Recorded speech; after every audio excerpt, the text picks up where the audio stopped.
It's sad. What they're doing is pathetic. They're banning a history that they're ashamed of, but they're saying that they're proud of their ancestors. Fine. Let's make them say that. And welcome back. Alyssa, we're going to talk about a word today that is, I guess, apparently hard to define.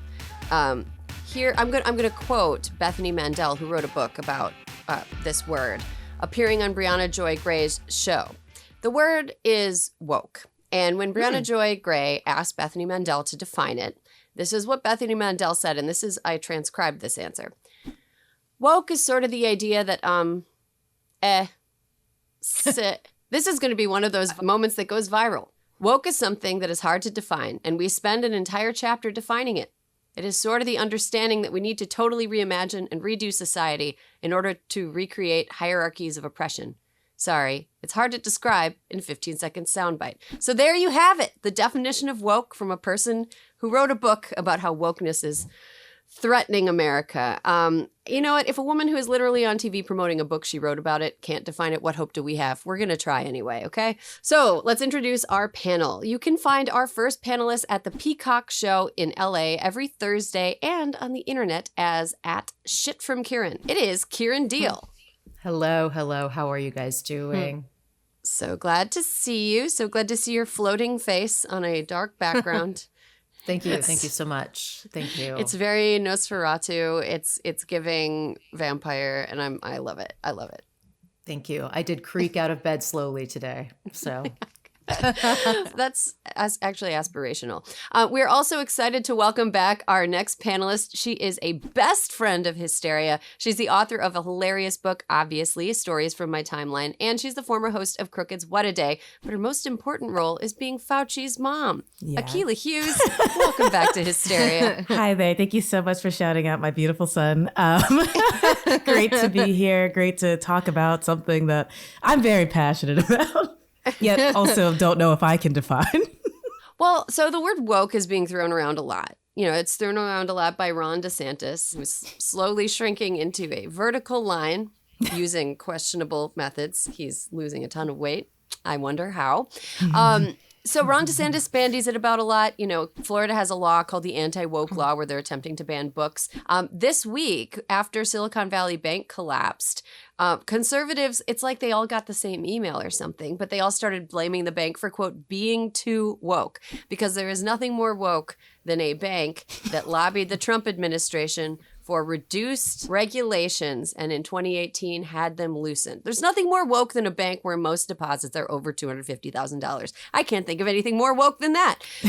So it really, and honestly, anytime you hear anybody, for real, anytime anybody blames wokeness on the collapse of Silicon Valley Bank, they are either on purpose or accidentally running interference for Peter Thiel, who was one of the people kind of that caused a run on the bank. But that's neither here nor there. Wokeness is the sort of conservative boogeyman du jour. And one thing about it is that there isn't really a definition that they're working with. They just assume that everybody who hears the term knows what it means. So Akilah, as somebody who thinks a lot about this topic and feels passionately about it, what do you think they think that woke means? And what does woke actually mean? Well, as a woke American, let me just tell you that what they really mean is the N-word.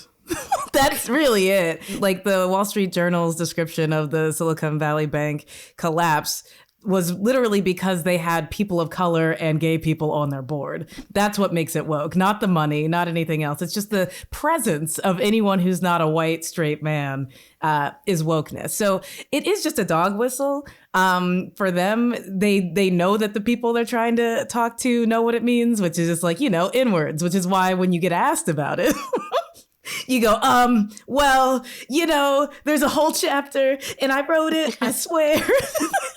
And we know what's happening here. And buy my book.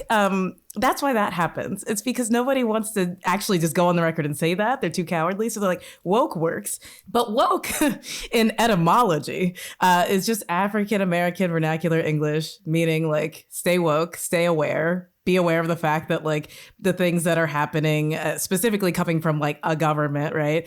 And the US government, probably is going to negatively impact us. And I think that is, it is broad. It's like when a police officer kills a Black person and they don't go to jail, it's like, stay woke. You know what that means. Like, it's really more about awareness. But since I want to say like 2016, because I think that's when Donald Glover's hit song Redbone came out, stay woke.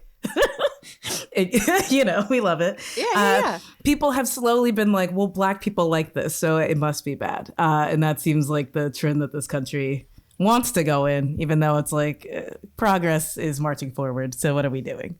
That's what I think. Well, let's pivot to our resident Floridian or native Floridian or semi-native Floridian. Yeah, right. Someone who lived in Florida for a span of time. After critiquing the new College of Florida for being too, quote, woke, Ron DeSantis has taken over the school to kill its status as a progressive liberal arts haven. A student there by the name of Akilah was asked about it, and she said, woke, you mean practicing basic empathy, valuing people who are part of your community? Do you think that she kind of nailed what Ron DeSantis means when he said woke, Kiran? Listen, I don't know, but I do know that my mother calls Ron DeSantis Voldemort.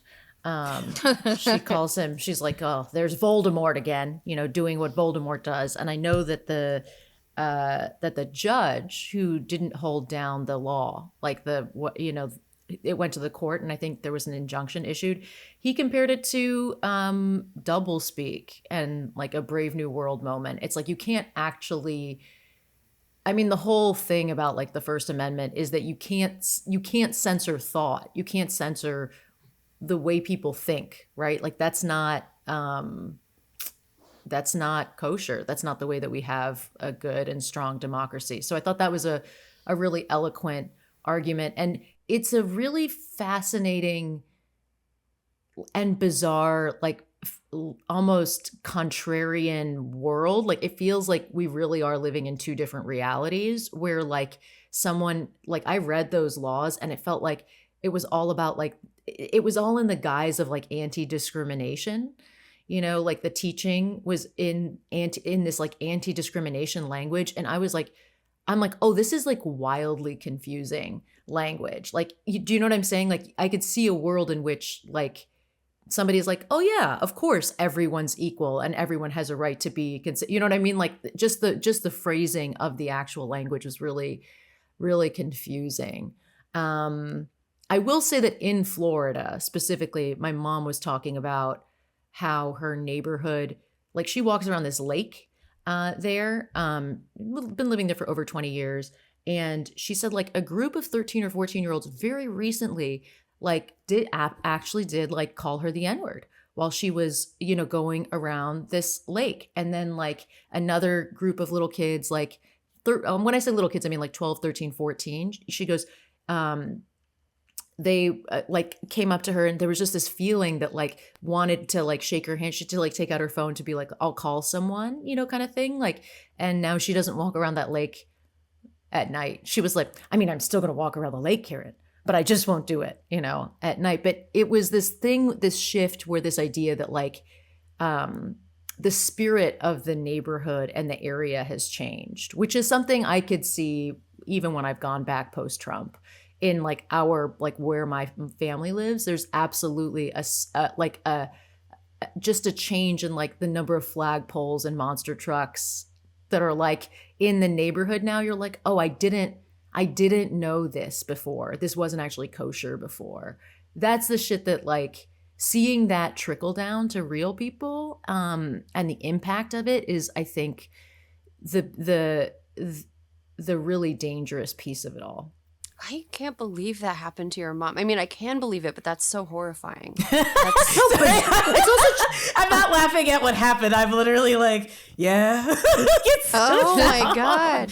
As a Southerner, yeah. I mean, it's just been years since I've been to Florida, to be honest. It's also just like strange because like you're not Black, but like that's it's the thing. So it's like inaccurate. Anything it's that's like adjacent to Blackness is the N-word. I mean, that's I what also just woke that's does. what but that's what I thought was so crazy. I was like, I always say it's like if you're going to be racist, at least be accurate. You know, Because if you're accurate, then at least like you have some authority and I believe you. Do you know what I mean? It's like if you're confusing everybody, if you're confusing all the racial slurs, then it's like you have no authority, you know?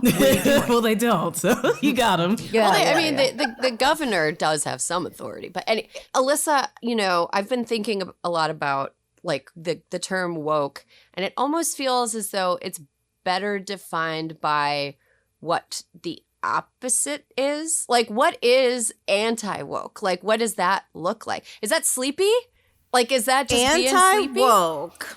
Anti-woke is if you turn on the Decades television channel and you're like, I'm only going to watch shows prior to 1960, and then anything that's different than those TV shows, I do not accept in 2023. That's how it is to me. It's like the anti-woke is accepting a status quo that was rejected 50 years ago, 60 years ago. That's how I feel like, because when people say, oh, they're woke. Oh, what does that mean? They're like willing to learn, you know, like I would like, that's it. Being aware that the world is changing to me is what woke is. And so then the opposite of it is that you literally want to be stuck in time, in a time that we all agreed was like something we should move past a long time ago. It sort of reads a little bit like people just want to live in an idealized version of the 1950s, not even like the real version of the 1950s, like an idealized version of it, and have no awareness of how that era was actually pretty bad news for almost everybody. But the dresses were so cute. The dresses were so cute. Even if you couldn't breathe in your waist. But no, it's all like Leave It to Beaver. Leave It to Beaver is a great example. It's like everything that if you ask Ron DeSantis to describe his ideal, I think if you went back and watched an episode of Leave It to Beaver, you'd be like, I get it. Yeah. I get it. And even June was trying to break out of the kitchen, for God's sake. He wants little white kids to be named Beaver, and they're just not doing that anymore. I feel as though, you know, wokeness leads to little kids who are named Beaver being made fun of by kids that are like, you're named Beaver. Yeah, true. It's wild. It's I just will white say- supremacy, right? Like, am I wrong here? Like, the idea is like they want to be racist in a time where it was okay. Like, that's what I think. Like, when I think of Leave It to Beaver, like that show is completely innocuous. It's a bunch of really like cute kids be like, gee whiz, my bike got stolen, and then they Wally. all become, exactly. They have a brother named Wally. Like, it's really, really, it's very wholesome whiteness, but it's like purposely there are no people of color. It is the whitest world possible in a world that is not that way. And we don't talk about how it got to be that white or where we push people to the margins so that Beaver and Wally can have an adventure where they don't possibly have to see somebody, you know, with skin darker than a paper bag. And it's like, that is what he wants. I just think that like he thinks he's being clever, and like it's kind of our job to just be like, no, we know what you're saying. Yeah, Kiran, I wonder what your thoughts are on attempts to ban books.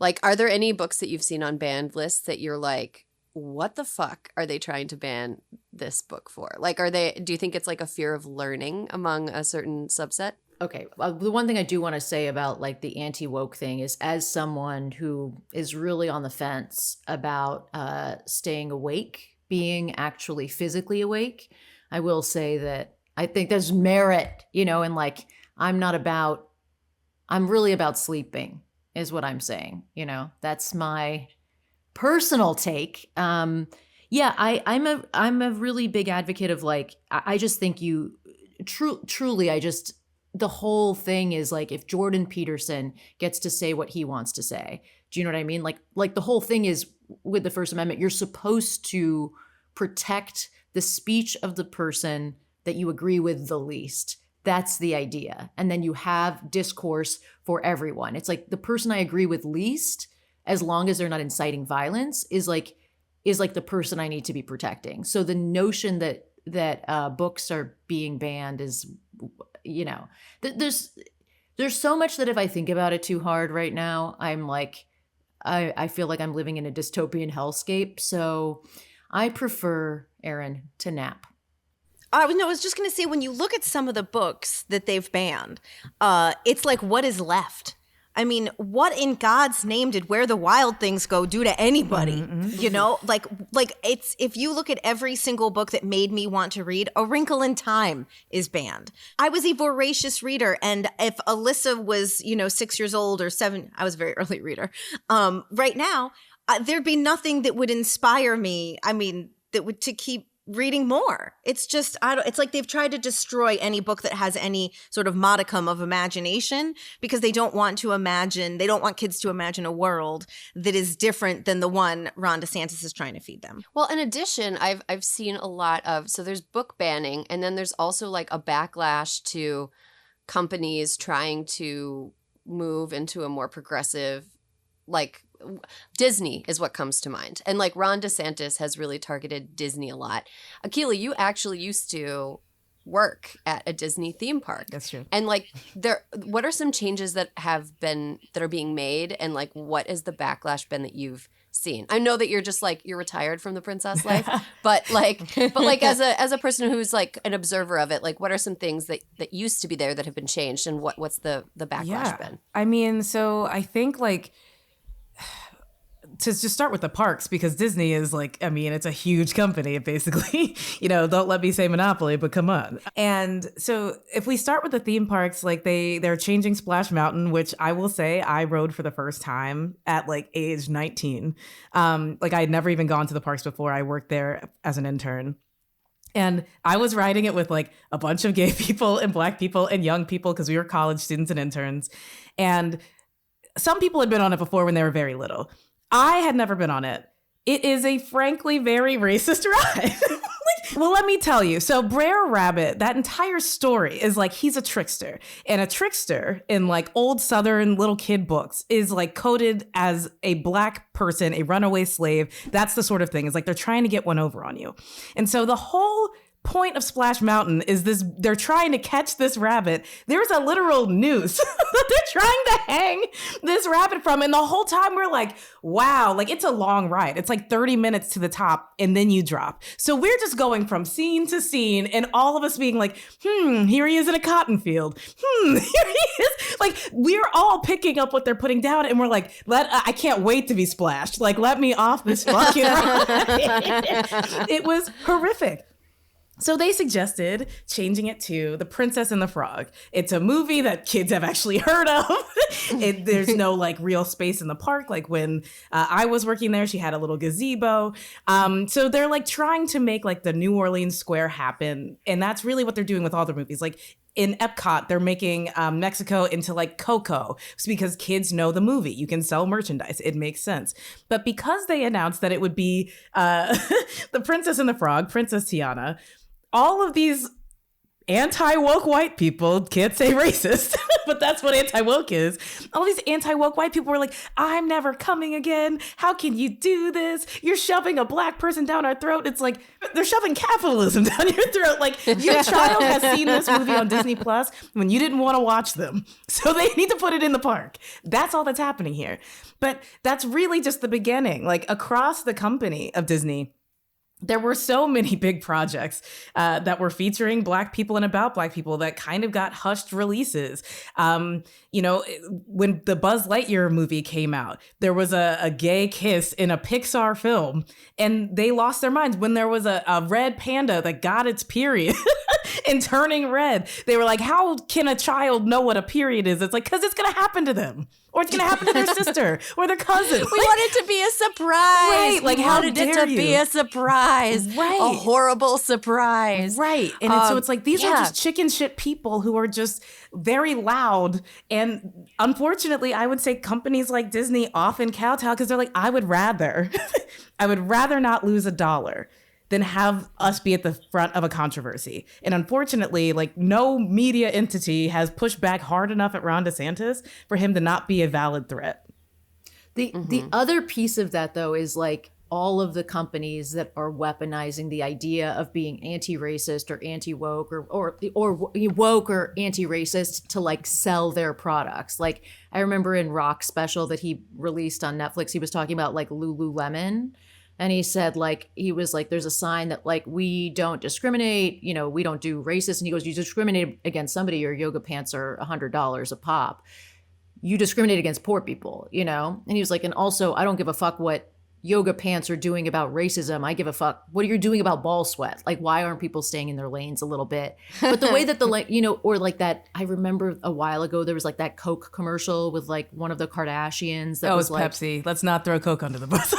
yeah, so sorry. But like that, like there's also like that piece of it where now you have companies who are like advertising to like liberals to be like, hey, we're on your side, but it's all in like it really is all in service of just selling more products.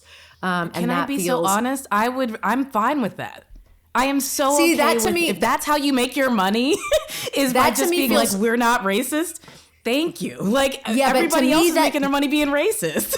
But Akilah, that to me feels co-opted and gross and virtue signaling. Like it's But I don't care about virtue signaling because you're signaling a virtue. Like, what is the opposite? You have no virtue. So I'm like, if that's how you have to make money, look, we're all in capitalism, we're all slaves to it, it's not going anywhere. Then I'm like, at least do the nice thing. At least do the thing that doesn't dehumanize people of color. At least do the thing that validates that, you know, if a gay person walks in the store, they're not going to be assaulted as a part of your company culture. Like, I think the bar is on the ground. The bar is in hell. So, like, if all they have to say is, hey, I think a black person's life matters, buy my pants, like, I'm buying 10 pairs. I think the part where it gets a little tricky is when they're saying that in their commercials and then they're like quietly donating to Ron DeSantis's reelection campaign. You know, like where they're not reflected. I was going to say, or it's not reflected in the board, or it's not reflected in who works there, or like systemic change is what makes a difference. Do you know what I mean? So I would love that systemic change, but like we just heard what the Wall Street Journal said about the systemic change when a bank did what a bank does. I mean, like when you were doing your monologue at the top, Erin, you were you were talking about, you know, like nothing woker than a bank, and I'm like, that's the end of the sentence. like I have to give you my money at all. That's not woke at all. Yeah, that's an unwoke activity. Direct deposit, extremely unwoke. Yeah. I really would love to let you kind of have the last word, Akilah, on this, because, you know, I think we didn't really get into it, but the use of the word woke has started kind of as like a co-opting of like a word that Black people have used amongst themselves. And you touched on it briefly, but I would love to hear how you think, can woke be taken back? Can woke be reclaimed? Or is there going to be a new thing? And is there a counter insult that we can throw at anti-woke people besides just straight up racist? Like, can we get a little creative with it? Yeah. I mean, so I think that like there's not going to be a return. Here's the reality of like Black people making things cool in this country. Is like, if you use a word to insult us, we'll use it and make it cool and then fucking beat you to death if you try to say it. And you know what? That's fine. I think that, like, you know, talk shit, get hit. But the other side of it is like, we will just do something else. Like, I think that like literally the history of African Americans, like not just Africans, but African Americans, is that like we just continue. Like my favorite phrase is there are Black people in the future. And like nothing hurts a white person's feelings when they are anti-woke more than the idea that whatever they're doing right now really isn't going to have an impact on that. Like, frankly, we're going to be there. So I think Black people will figure out how to talk to each other, and white people on the internet will co-opt it, and Black people will figure out something new, and that will continue to happen. As far as like an insult, I just feel like, you know, I think the more plain we make the language and the more we meet people exactly where they are instead of going higher than them and saying, what do you mean by that? And make them explain it, and make them explain it every day. They're never going to find someone on their team smart enough to say something eloquent that also gets to the heart of the dog whistle. So I think that really all we have to do is play offense. Like, it's sad. What they're doing is pathetic. They're banning a history that they're ashamed of, but they're saying that they're proud of their ancestors. Fine. Let's make them say that. Like, I think the more they have to admit the reality, because there's nothing else here, the better off we all are going to be. So I don't even want to hit them back. I want to listen to what they have to say and be like, right, so you say that a little bit louder and just hear how stupid you are? Great.